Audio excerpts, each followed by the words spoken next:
kadib markii ayna soo gaadhay cabasho dhanka kaalmaha shidaalka ah oo ayna soo gaarsiiyeen qaar ka mid ah darawaliinta baajaajta ayaa waxaanu ku rugalnay siday shacabashadoodani wax uga jiraan. Hadda waxaan ku sugannahay kaalin ka mid ah kaalmaha shidaalka ee magaalada Jigjiga. Sida aad u wada jeedaan, bajaajyadu waxay ku jiraan safaf dhaadheer. Darawaliintuna waxay ka cabanayaan inay kaalmihii kale ee magaaladu ay xidhan yihiin, taasina ay sababtay safaf dhaadheer oo waqti badan ka lumiya.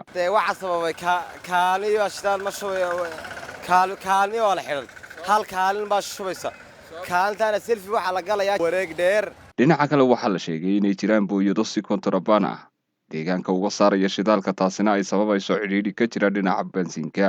waxa jirta muxuu ahaay wax jiingaraaniyo loo dhoofiyo meelaha marka waxaasana kharibay waxaan nagu sameeyay waa ganacsatada booyadiina la rogay ee la rabay inay taksida loogu shubo yaa intii la dhaamiyo booyad lagu shubay kale yaa la geenayaa wadamada aan jaarkana. Dhinaca qiimaha kaalintu waxay sheegaysaa inuu litirkii 28 bir yahay, laakiin darawaliinta ayaa sheegaya inay kaalintu ku shubayso 30 bir.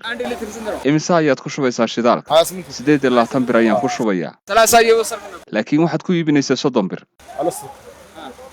kuma iibinayna waa 28 riyaal. maxaa dhibaato oo jira oo ay kaligeed u furan tahay kaalintan aw kaalmihii kale?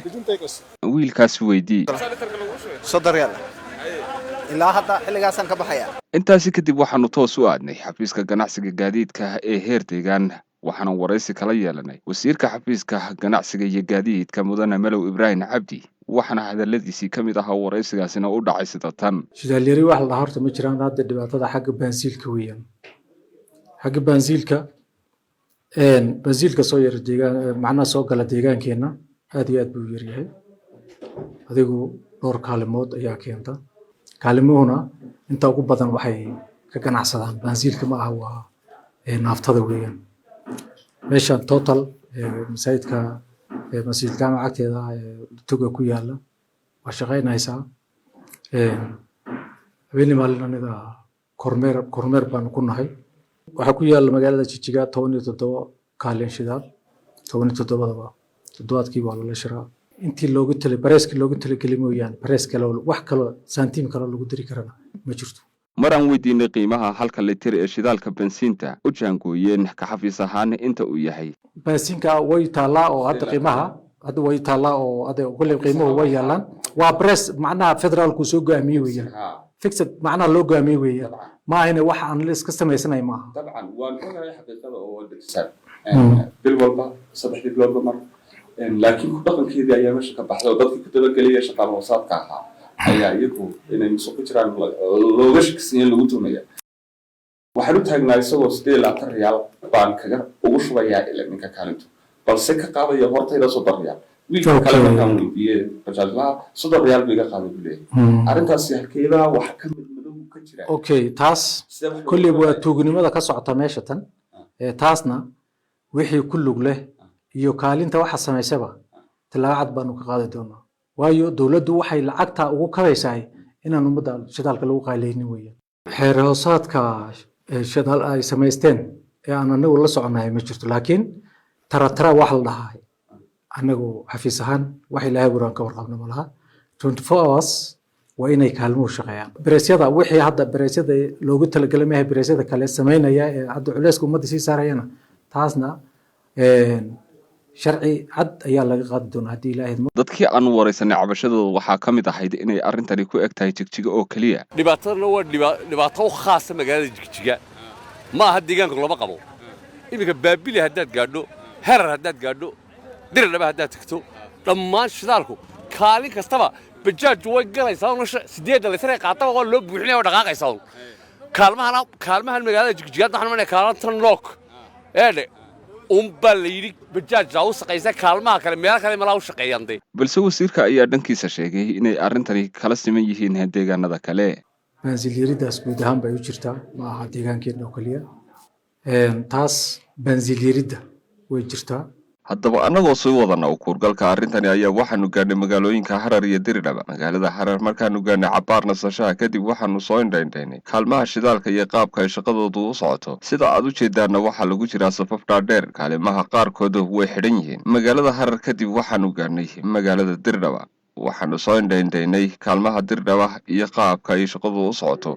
hadda waxaan ku sugannahay halka ay caan ku tahay magaalada Diridhaba. waxaan bal u kurgali doonaa oo aan eegaynaa sida ay kaalmuhu yihiin. shidaal la'aan ma jirtaa, ma la siman yihiin, fiilamo ku jiraan baajaajyadu. su'aalahaas iyo su'aalo kale oo badan iyo qiimaha la siinayo shidaalka ayaanu ku eegi doonaa. xagga shidaalka hadaan warbixin inaga siiyo.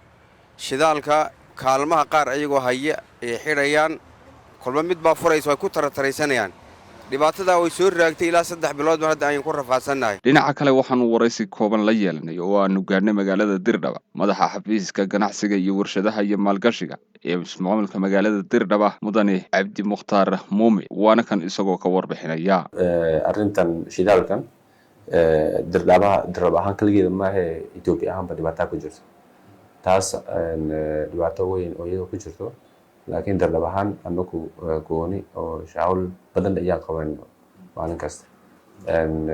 taa waxaa ka mid ah 15 cisho kuwa wakaaladaha maal qabeen oo wakaalada iyo waxyaabaha leeyahay oo dhan intaas ku iyo shibaan leenahay. guud ahaan 15 cisho ku maalin kasta mar kasta 15 cisho ku iyo shir wada leenahay. dhibaatada jirto waxyaabaha dhaco waxyaabo wax kasta iyo kaas tashanayna. taa kaligeeda maaha, page baa leenahay anagu, telegram page group baa leenahay. Diridhaba kaligeeda maaha, ilaa Addis Ababa ministeriyaasha dhan oo groupkeena oo ku jiraan. marka dhibaatada ka dhacayso shidaalkii maanta ahaan hadduu shal gawaari oo xagga ka baxo toos anagu waan soo gaariyaa. taasna program page group baan kala soconaa. marka wixii xagga ka baxo intaan dabagal ayaan sameeynaa, toos waan soo dirayaa. annaguna page group baan display gareynaa. maal qabeen oo kuwa maxaa la dhahaa kaalmaha shidaalka oo dhan way iska arkayaan. marka taa ma daba soconaya iyaguna maalintii iyagu u imanayaan way iska garanayaan, si fiican bay iska garanayaan. annaguna hebel ayuu maanta benzin leeyahay, maanta maxaa la dhahaa naaftadan leeyahay. wax kasta waan si fiican ma kala garanayaan. taa ma daba ka sameynaa. maalin kasta subaxnimada intaan markaan saa xafiiska galno takan baan eegaynaa. program maxaa la dhahaa page kan baan furaya, page kan baan display gareyn. wax kasta meel kastaba wuxuu jiro taa baan ku jiro. laakiin hadda qoraalaha waxaan ku jiro maalintii hore maxaa la dhahaa idaacadda FM Dire iyo TV-ga intaas waa hadalnay. haddii la yiraahdo hadda kadib maalin kastaba shidaal meesh waqalad oo jiro dhan inay shacabka ogeysiyaan. kadib markii aan waraysanay wasiirka xafiiska ganacsiga iyo gaadiidka dawladda deegaanka Soomaalida mudane Malow Ibrahim Cabdi, intaanu baaritaanka ku guda jirnay xafiisku wuxuu soo saaray heebiyaan ay kaga hadleen 3 qodob. sida la wada ogsoon yahay shidaalka deegaanka soo gala uu aad u fara badan yahay. deegaankeenu wuxuu kaga jiraa shidaalka dalka kaalinta 3aad. haddana waxaa jirta in macnaha aan markasta arkayno in ay shidaal yari ka jirto magaalada Jigjiga iyo degmooyinka qaarba. waxaa jira shidaalku qaab ayuu wadanka ku soo galaa. kaalinta shidaal dalbanaysa waxay ka dalbataa kambaniga shidaalka. kadib waxaa jira booyad baa soo qaadaysa shidaalkii. booyadaas waxay wadataa dispatch bay wadataa. inta la tiray wado meeshay ku socoto toos ugu socoto ayay wadataa. booyadaas noocaas ah wadanka marka ay la soo gasho dispatchkeeda, haddii ay dhacdo destinationkeeda ama meeshii ay ku socotay meel ka khaldan iyadoo u leexata in ay kootarabaand tahay. booyada sharcigu meeshii dispatchkeeda ay wadatay ee destinationkeeda meel ka bedelan iyadoo u socota la arko waa sharci darro, waa kootarabaand, waana la qabanayaa. waa awaamiir ay xafiisku soo saartay. qodob labaad ka wada hadalnay wuxuu ahaa sarifku waxaan ognahay inuu kor u kacay. sarifku markuu kor u kacana waxaa dhacaysa maciishadii inay kor u kacdo. marka xafiisku wuxuu dadaal badan uu kula jiraa inuuna sarifku marnaba kicin. qodobka saddexaad ee laga hadlay wuxuu ahaa baabuurta sharci darrada ah ee magaalada Jigjiga dhex socota. waxaa jirta baabuur badan oo sharci darro ah oo magaalada Jigjiga dhex socotay la qabtay haddana jibriga lagu hayo waxaan uga digaynaa dadka baabuurta sharci darrada magaalada ku dhex wata in ay baabuurtooda soo sharciyeystaan laamaha sharciga ay ka helayaan diyaar bay u yihiin jibriga ha tagaan ha soo sharciyeystaan baabuurtooda baabuurta sharci darro iyagoo ku dhex socda magaalada Jigjiga la arko waa la qabanayaa hal gaari oo sharci darro magaalada inuu ku dhex socdo la ogolaanayana ma jiri doonto hadduu Ilaahay yiraahdo kulli awaamirtaas ayay maanta xafiisku meel isla dhigay daawadayaal haddii aanu intaas kaga gudubno kuurgalka cabashadii bajaajleyda dhinaca kale shacabka magaalada Jigjiga ayaa aad uga cabanaya qiimaha lagu raaco bajaajta waxayna shacabku sheegayaan inay darawallada bajaajtu siday rabaan u dhaqmaan oo ay mar walba qiimaha kordhinayaan taasina caqabad ay ku noqotay bulshada isu socodkoodii galkara keelaag iyo afartan real ay diidan yihiin gama dhaweydaan ku naqaad xilli caad kuleelka afartan real bay diidan yihiin marka qiimahan xoog buu ka cimarka dawladdu waxa ka qabad ya keelaaga ugu yaraan 70 konton markuu ugu yari halka xamdoota shida aad iyo aad ugu dhib qabtaa marka waa in wax laga qabtaa 100 iska day 200 bay ku weydiinayaan bajaajlayaasha mararka qaarkood marka waa in la xakameeyo iyadoo la eegayo baahida bulshada iyo income-ka bulshada soo galaya iyadoo lagu saleynayo daawadayaal waxaan soo gaarnay guntii iyo gabagabadii barnaamijka cadowga bulshada oo aanu maanta ugu kuurgalaynay cabashooyinka ka jira dhanka kaalmaha shidaalka iyo qiimaha lagu raaco bajaajta waxaan rajaynaynaa in xal loo heli doono cabashooyinkan annaguna haddii aan eebba idmo mar kale ayaan ku soo noqon doonaa mawduucyo kan la mid ah si aan u ogaano in xal la helay iyo in kale